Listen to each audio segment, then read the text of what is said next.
country yesterday watched these images out of Cuba, really unprecedented. In 62 years of communist tyranny on the island of Cuba, we have never seen, there's never been what now is up to 40 cities in which people took to the streets organically, unorganized, grassroots, to ask for the end of that tyranny. And I think it's important for a lot of people that are new to the issue to sort of understand what that means and what it's all about. I think that the first lesson we need to take away from it is that Marxism, socialism, doesn't work.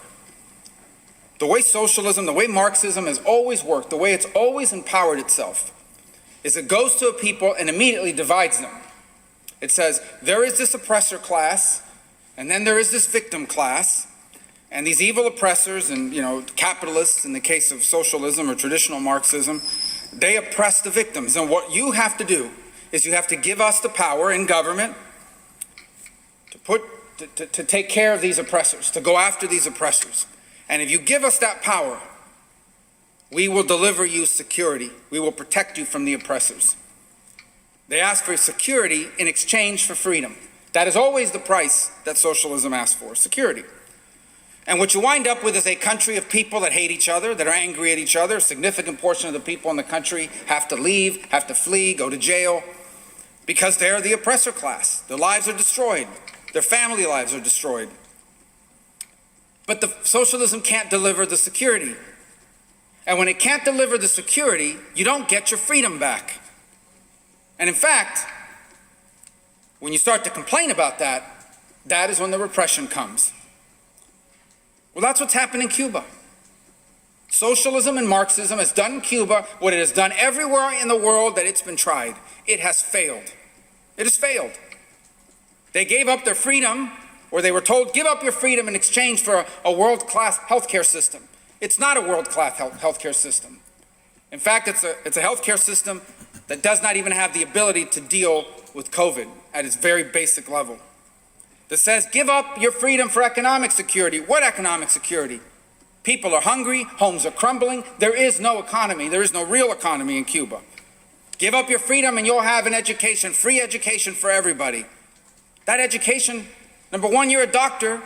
You can drive a taxi cab in Cuba and make more money. Or number two, you get forced to go overseas and work basically on slave wages, no pay, barely any pay at all. It's basically human trafficking, as our own Department of State found when it looked at the Cuban doctors program and how it's been abused. And so what's happened in Cuba is socialism has failed. It has to repress the people who complain about it. You don't get your freedom back, and like socialists always do, they have to find someone to blame. And who do they blame? Number one, they blame anybody in the country that doesn't agree with them. You're immediately a counter-revolutionary. You're immediately a pawn of the imperialists. And then, of course, they always blame the United States. The problem in Cuba for the regime is the people aren't falling for those lies anymore. They're not. The embargo, that's the first thing they blame. It's the embargo. The embargo's causing all this. Why aren't fishermen and farmers in Cuba allowed to fish or grow things and sell it to people? It's not the embargo that keeps them from doing that. It's the regime.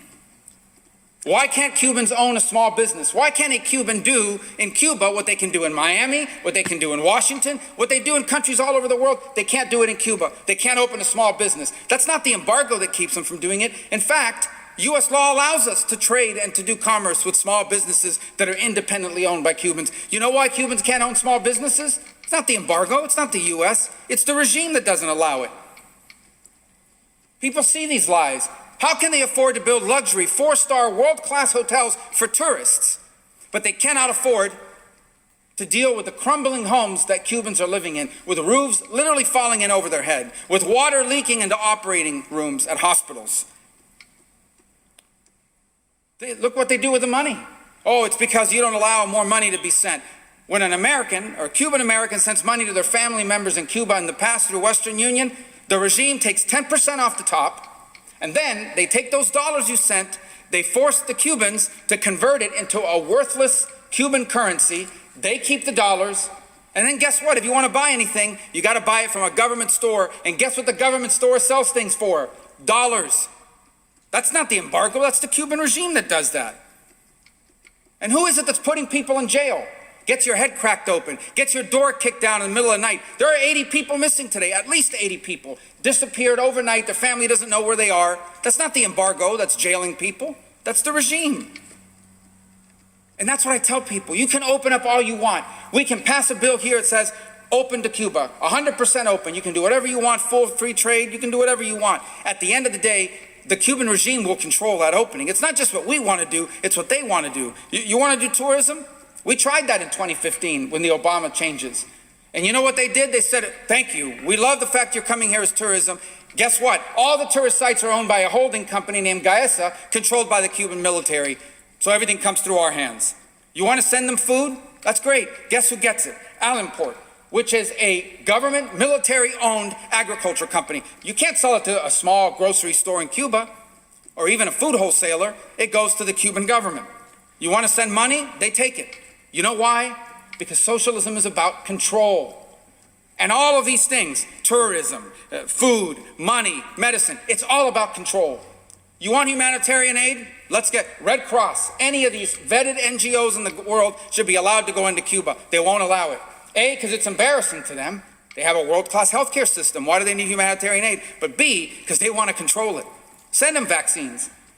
But if you put it in their hands, the government, the regime, guess who gets the vaccines? The people who behave. First the regime elites, then the people who behave. If you're not behaving, if you're not going along with what they want you to do, you don't get a vaccine. They will use any opening as a tool, as a weapon against their people, because that's what socialism does.